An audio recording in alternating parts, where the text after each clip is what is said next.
Donald Lee Haskins, born March 14, 1930, nicknamed the Bear, was an American collegiate player and basketball coach. He played for 3 years under Coach Henry Ida at Oklahoma A&M, which is now Oklahoma State University. He was the head coach at Texas Western College, renamed University of Texas El Paso, in 1967. From 1961 to 1999, including the 1966 season when his team won the NCAA tournament over the Wildcats of the University of Kentucky, coached by Adolph Rupp. In his time at Texas Western, which is now the University of Texas El Paso, he compiled a 719 and 353 record, suffering only 5 losing seasons. He won 14 Western Athletic Conference championships and 4 Western Athletic Conference tournament titles. He had 14 NCAA tournament berths and made 7 trips to the NIT. Haskins led Utah to 17 20-win seasons and served as an assistant Olympic team coach in 1972. He was enshrined in the Naismith Memorial Basketball Hall of Fame in 1997 as a basketball coach. His 1966 team was nominated in its entirety to the Basketball Hall of Fame on September 7, 2007. The Texas Western Miners finished the 1965-66 regular season with a 23-1 record, entering the NCAA tournament ranked 3rd in the nation in the final regular season AP College Basketball Poll. In the first round of the tournament, the Miners defeated Oklahoma City 89-74. In the next round, they defeated Cincinnati 78-76 in overtime. They went on to defeat Kansas in double overtime in the Midwest Regional Finals 81-80, and to defeat Utah in the national semifinals 85-78. Facing the top-ranked University of Kentucky in the championship game, Haskins made history by starting 5 African-American players for the first time in a championship game against Kentucky's all-white squad, coached by Adolph Rupp. The Miners took the lead midway in the first half and never relinquished it. Though Kentucky closed to within a point early in the second half, the Miners finished with 72 points to Kentucky's 65, winning the tournament and finishing the year with a 28-1 record.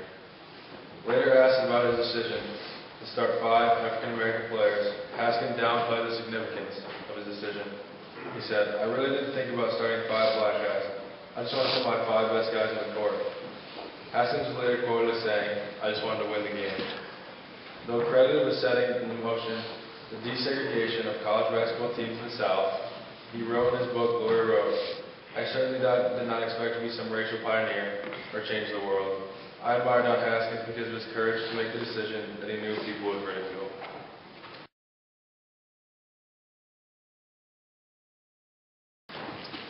Arthur Robert Ashe Jr., July 10, 1943 to February 6, 1990, was an American world #1 professional tennis player. He won 3 Grand Slam titles, ranking him amongst the best tennis players from the United States. Ashe, an African American, was the first black player selected to the United States Davis Cup team, and the only black man ever to win the singles title at Wimbledon, the U.S. Open, or the Australian Open. He retired in 1980. Ashe was born in Richmond, Virginia, 1943, to Arthur Ashe Jr. and Maddie Cornell Cunningham Ashe. In March 1950, Ashe's mother, Maddie, died of complications related to pregnancy at the age of 27. Ashe was raised by his father, who worked as a handyman and also a salaried special policeman for Richmond's Recreational Department. Ashe Sr. was a caring father and strict disciplinarian who encouraged Arthur to excel both in his studies and sports. The Ashes lived in the caretaker's grounds of an 18-acre Brookline Park, Richmond's largest black-only playground. Arthur began playing tennis at age 7 and quickly drew the interest of Robert Walter Johnson, who owned a tennis camp in Lynchburg, Virginia. Johnson taught him the importance of racial socialization through sportsmanship, etiquette, and composure that would later become an Ashe hallmark. He was told to return every ball that landed within 2 inches of the line and never to argue with an umpire. In 1961, Ashe was allowed to compete in the previously segregated U.S. Interscholastic Tournament, and he won.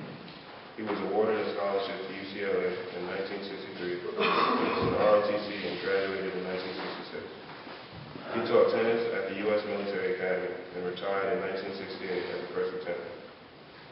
The high point of Arthur Ashe's career was on July 5th, 1975, and the first All-American Wimbledon since 1947. Ash seeded sixth and just a few days short of his 32nd birthday. Won Wimbledon in his ninth attempt, defeating the strong favorite and defending champion, Jimmy Connors.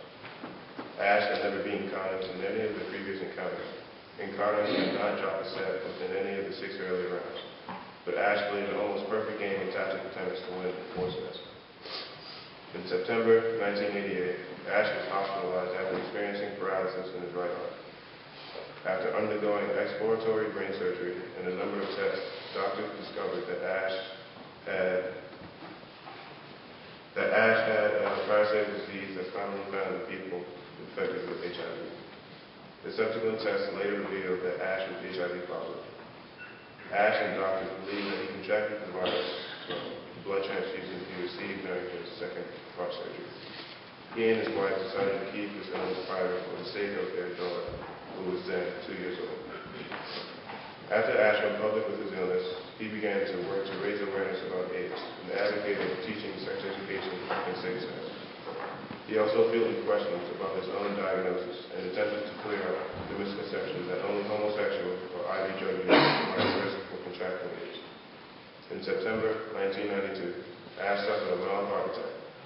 In a speech to the U.S. Nations General Assembly on World AIDS Day, December 1st, 1992, he addressed the growing need for AIDS awareness and increased research funding, saying, "We want to be able to look back and say to all concerned, we did what we had to do when we had to do it, with all the resources required." Ash founded the Arthur Ashe Foundation for the Defeat of AIDS 2 months before his death. He founded the Arthur Ashe Institute for Urban Health to help address issues of inadequate healthcare delivery, and was named Sports Illustrated Magazine's Sportsman of the Year.